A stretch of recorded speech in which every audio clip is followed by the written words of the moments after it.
Misteri pintu kedua. Bab 1 email yang tak pernah dikirim. Hujan deras baru saja berhenti. Jalanan Jakarta masih berkilau basah oleh pantulan lampu neon ketika Budeng Atmaja menyalakan rokoknya di balkon apartemen lantai 7. Di meja kerjanya, laptop tua berdengung pelan, menampilkan ratusan tab berita yang belum sempat ia baca. Sudah 3 hari ia merasa ada yang aneh. Ada motor hitam yang selalu parkir di seberang jalan. Ada suara klik telepon tiap kali ia menghubungi narasumber. Dan malam ini, sebuah email tanpa nama pengirim tiba-tiba masuk ke inboxnya. Subjek, apa yang hilang tidak selalu lenyap. Lampiran, 1 file teks, hanya 1 kebon. Budeng mendekat, jantungnya berdegup.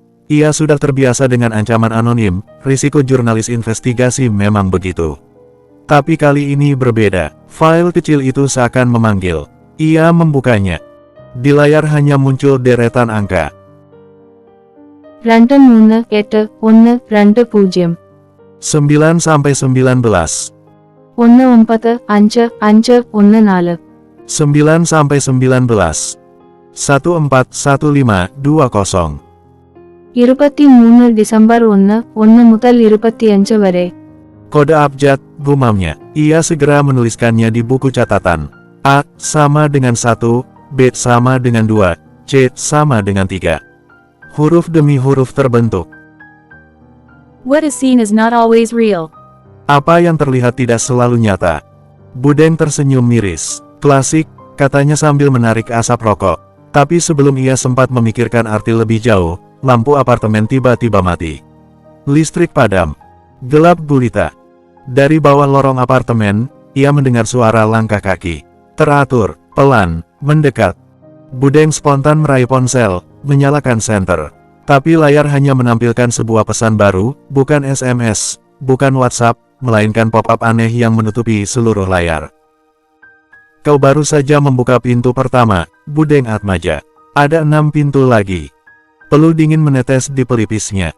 Ia tak pernah menyebut nama aslinya di email, apalagi di laptop itu. Siapa kau? Bisiknya ke udara, tapi langkah kaki di lorong sudah berhenti, tepat di depan pintunya. Tok, tok, tok. 3 ketukan pelan. Budeng menahan napas. Novel teka-teki yang selama ini ia baca, kini seolah sedang menuliskan dirinya sendiri. Asteris asteris asteris. Budeng menempelkan telinga ke pintu. Hening, tak ada suara lagi, hanya degup jantungnya sendiri yang memburu. Dengan hati-hati ia meraih kunci besi di meja, satu-satunya benda yang bisa dijadikan senjata darurat. Perlahan ia memutar kenop, pintu terbuka sedikit, cukup untuk melihat lorong. Kosong, lampu darurat di ujung koridor berkedip-kedip, menciptakan bayangan panjang yang menari di dinding. Tidak ada siapapun. Budeng menutup pintu lagi dengan cepat. Jangan panik, katanya pada diri sendiri. Ia duduk di kursi, menyalakan laptop kembali. Listrik ternyata hanya padam di unitnya, apartemen lain masih terang benderang dari jendela. Sesuatu jelas disengaja. Di layar, email baru muncul. Kali ini tanpa lampiran, hanya sebuah kalimat. Petunjuk berikutnya ada di tempat kau pertama kali menulis kebenaran. Budeng terdiam. Tempat pertama kali ia menulis kebenaran. Ingatannya melayang 5 tahun lalu, saat ia masih jurnalis magang. Artikel debutnya mengungkap kasus korupsi kecil, diterbitkan di sebuah kafe internet tua di Jalan Sabang. Warnet yang sekarang hampir pasti sudah bangkrut.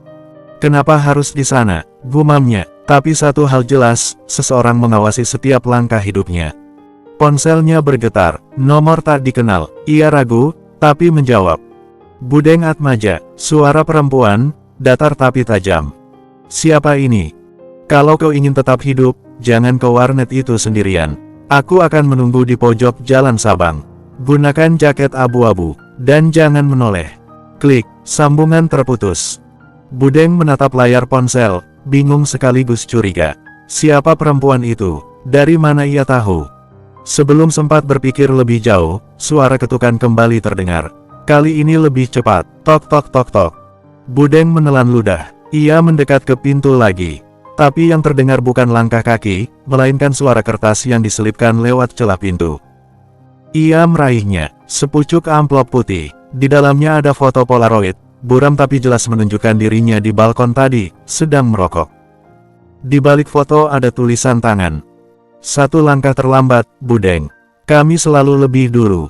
Budeng menjatuhkan foto itu. Untuk pertama kalinya ia benar-benar merasa sedang berada di dalam permainan yang tidak ia pahami, dan musuhnya jauh lebih dekat dari yang ia kira. Bersambung.